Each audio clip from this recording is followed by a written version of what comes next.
નમસ્કાર મારા વાલા વિદ્યાર્થી મિત્રો, સ્વાગત છે તમારું। આજે મિત્રો વાત કરીશું ધોરણ 10ની અંદર વિજ્ઞાનનો જે મિત્રો પેપર આવવાનું છે તે 18 માર્ચના રોજ મિત્રો લેવામાં આવનાર પરીક્ષા છે। તેનો મિત્રો મોસ્ટ આઈએમપી પેપરનું સોલ્યુશન આ વિડીયોમાં કરીશું, જે તમારી આવનારી એક્ઝામમાં તમને ખૂબ જ ઉપયોગી નીવડશે। તો ચાલો વિદ્યાર્થી મિત્રો આપણે વિડીયોની શરૂઆત કરીએ। તેના પહેલાં તમે ખાસ કરીને ચેનલમાં નવા છો તો ચેનલને મિત્રો અવશ્ય સબસ્ક્રાઇબ કરી વિડીયોને લાઇક અને શેર કરવાનું ન ભૂલતા, જેથી કરી અમે તમારા સુધી ધોરણ 10ના તમામ વિડીયો છે એ મોકલી શકીએ।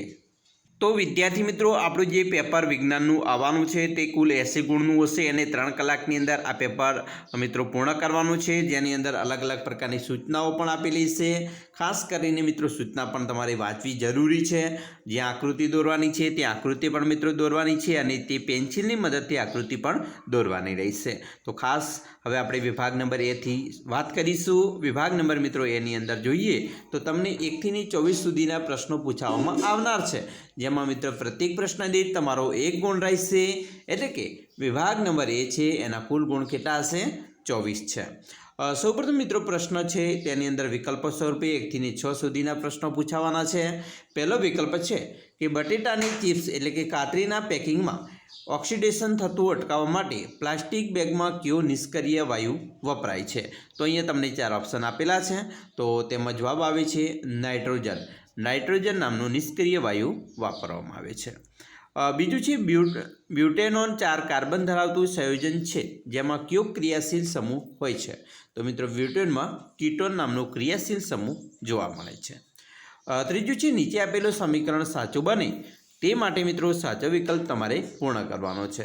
અહીંયા તમને સમીકરણ આપેલું છે C6CO2 + 12H2O ક્લોરોફિલ પ્લસ સૂર્યપ્રકાશનું રાસાયણિક પ્રક્રિયા થઈને +6O2 + 6H2O। તો એનો મિત્રો જે વિકલ્પ છે અહીંયા ખાલી જગ્યામાં શું આવશે, શું બને છે? તો અહીંયા મિત્રો બને છે C6H12O6, બરાબર। આગળ વાત કરીશું। અહીંયા મિત્રો ચોથું છે સોલાર પેનલ તૈયાર કરવા સેલના આંતરિક જોડાણમાં કઈ ધાતુનો ઉપયોગ કરવામાં આવે છે? તો સોલાર પેનલ તૈયાર કરવા માટે સેલના આંતરિક જોડાણમાં ચાંદીનો ઉપયોગ કરવામાં આવતો હોય છે। પાંચમું છે સમતલ અરીસાની સામેની વસ્તુને 40 સેન્ટીમીટર અંતરે મૂકતા વસ્તુ અને પ્રતિબિંબ વચ્ચેનું અંતર કેટલું સેમી થશે? તો મિત્રો 40 સેન્ટીમીટર અંતરે મૂકીએ તો તેનું અંતર છે એ 80 સેન્ટીમીટર જેટલું થાય છે। છઠ્ઠું છે સામાન્ય દ્રષ્ટિ ધરાવતી પુખ્ત વ્યક્તિ માટે સ્પષ્ટ લઘુત્તમ દ્રષ્ટિ અંતર આશરે કેટલું હોય છે? તો તેનું અંતર હોય છે મિત્રો 25 સેન્ટીમીટર। ખાસ કરીને મિત્રો જો તમને આ પ્રશ્ન પૂછાય તો તમે લખી શકો, અથવા મિત્રો આવા જ બીજા પ્રશ્ન પણ પૂછી શકે છે। હવે વાત કરીશું નીચેના વિધાનો સાચા બને તે રીતે ખાલી જગ્યા પૂર્ણ કરવાની છે। અહીંયા પહેલું છે 7મી ખાલી જગ્યા, વનસ્પતિ તેલમાંથી વનસ્પતિ ઘી બનાવવા ખાલી જગ્યા ઉદ્દીપકનો ઉપયોગ થાય છે। તો અહીંયા તમને 3 ઓપ્શન આપેલા હશે। સાચો ઓપ્શન છે નિકલનો ઉપયોગ થાય છે। 8મો છે ખાલી જગ્યા તત્વની ઇલેક્ટ્રોનિક રચના 2, 8 અને 2 હોય છે। તો મિત્રો આવી રચના હોય તો તે છે મેગ્નેશિયમ।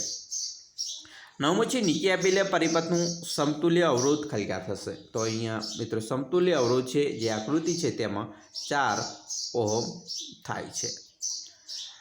10મું છે મનુષ્યના દૈહિક કોષમાં ખાલી જગ્યા જોડ રંગસૂત્રો આવેલા હોય છે। તો મિત્રો જોડની વાત કરી છે 23 અને કુલ 46 રંગસૂત્રો હોય છે। જોડમાં આવશે 23, બરાબર, અને 2 જોડ 23 × 46। કારની હેડલાઇનમાં ખાલી જગ્યા અરીસો વપરાય છે? તો કારની જે મિત્રો હેડલાઇન હોય તેમાં અંતર્ગોળ અરીસો વાપરવામાં આવતો હોય છે, અને જે મિત્રો કાચ હોય છે કારની સાઇડ લાઇટનો જે કાચ હોય છે, બરાબર, જે આપણે દેખીએ છીએ એ બહિર્ગોળ લેન્સનો બનેલો હોય છે। આગળ જોઈશું લેન્સ નહીં પરંતુ બહિર્ગોળ અરીસો। 12મું છે વિદ્યુત પ્રવાહ ઉત્પન્ન કરવા વપરાતા સાધનને મિત્રો ખાલી જગ્યા કહેવાય? તો એને આપણે જનરેટર કહીએ છીએ। હવે ખરા ખોટા વિધાન છે। 13મું છે મોટાની pH 5.5 કરતાં ઘટી જાય ત્યારે દાંતનો સડો શરૂ થાય છે? તો આ વિધાન કેવું છે? સાચું। 14મું છે ઉમદા વાયુઓની બાહ્યતમ કક્ષામાં 7 ઇલેક્ટ્રોન હોય છે? તો આ વિધાન મિત્રો ખોટું છે। 15મું છે પાનફૂટી નામની વનસ્પતિમાં વાનસ્પતિક પ્રજનન પર્ણોની કિનારી પર આવેલા કલિકાઓ દ્વારા થાય છે? તો આ વિધાન સાચું છે। 16મું છે કાર્બન ડાયોક્સાઇડ એક ગ્રીનહાઉસ વાયુ છે? તો આ વિધાન પણ સાચું છે। 17મું છે મિશ્ર ધાતુ સોલ્ડરનું ગલનબિંદુ ઊંચો હોય છે, તો આ વિધાન મિત્રો ખોટું છે.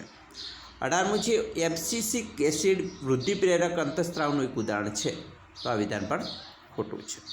હવે આપણે માગ્યા મુજબ જવાબ આપવાના છે, જેમાં મિત્રો વાત કરીશું. 19મો પ્રશ્ન છે વિરંજક પાવડરની રાસાયણિક સૂત્ર લખો, તો એમાં મિત્રો આવશે CaOCl2, બરાબર. 20મું છે કોષની કઈ અંગિકામાં પાયરુવેટના વિઘટન થવાથી કાર્બન ડાયોક્સાઇડ પાણી અને ઉર્જા ઉત્પન્ન થાય છે, તો મિત્રો કણાભ સૂત્રનું વિઘટન થવાથી. 21મો પ્રશ્ન છે મિત્રો હું વિદ્યુત પરિપથમાં વહેતા વિદ્યુત પ્રવાહનું માપન કરું છું, તો બોલો લખો હું કયું વિધાન છું, તો એમાં મિત્રો આવશે એમીટર. 22મો છે એસી અને ડીસીના પૂરા નામ, તો એસી એટલે ઉલટ સુલટ પ્રવાહ, ડીસી એટલે એક દિશીય પ્રવાહ. 23મું છે અશ્મિ બળતણ એટલે શું, મિત્રો એની વ્યાખ્યા લખવાની છે કે જમીનમાં લાખો વર્ષો પૂર્વે મૃત અને અશ્મિભૂત વનસ્પતિઓ અને પ્રાણીઓ પૃથ્વીના પેટાળમાં દટાઈને ખૂબ વધારે ઉષ્મા અને દબાણને કારણે કોલસો, પેટ્રોલિયમ અને કુદરતી વાયુ જેવા બળતણમાં રૂપાંતરિત થાય છે, તેને આપણે અશ્મિ બળતણ કહીએ છીએ. 24મો છે મિત્રો અહીંયા જોડકા સ્વરૂપે છે, જેની અંદર જોઈશું અલિંગી પ્રજનન, રીતો અને ઉદાહરણ. તો પહેલું છે અવખંડન, તો અવખંડનમાં મિત્રો આવશે સ્પાયરોગાયરા, અને પુનર્જનન તો આવશે મિત્રો પ્લેનેરિયા. તો મિત્રો ખાસ કરીને આપણે જે આ પ્રશ્નપત્ર છે 2022નું તમારી બોર્ડની એક્ઝામમાં જે પૂછાયેલું છે તેનું સોલ્યુશન જોયું. આવા જ પ્રશ્નો મિત્રો તમારી પરીક્ષામાં આવી શકે છે. હવે આપણે નેક્સ્ટ વિડીયો છે વિભાગ બી, સી અને ડીનો બનાવીશું, જેની અંદર પણ સરસ મજાના જે મોસ્ટ આઈએમપી પ્રશ્નો છે એ તમને અહીંયાથી મળી જશે. તો આશા રાખીએ છીએ તમને આપણો વિડીયો ખૂબ જ ગમ્યો હશે, અને વિડીયો ગમ્યો હોય તો મિત્રો લાઇક, શેર અને સબસ્ક્રાઈબ કરવાનું પણ ન ભૂલતા.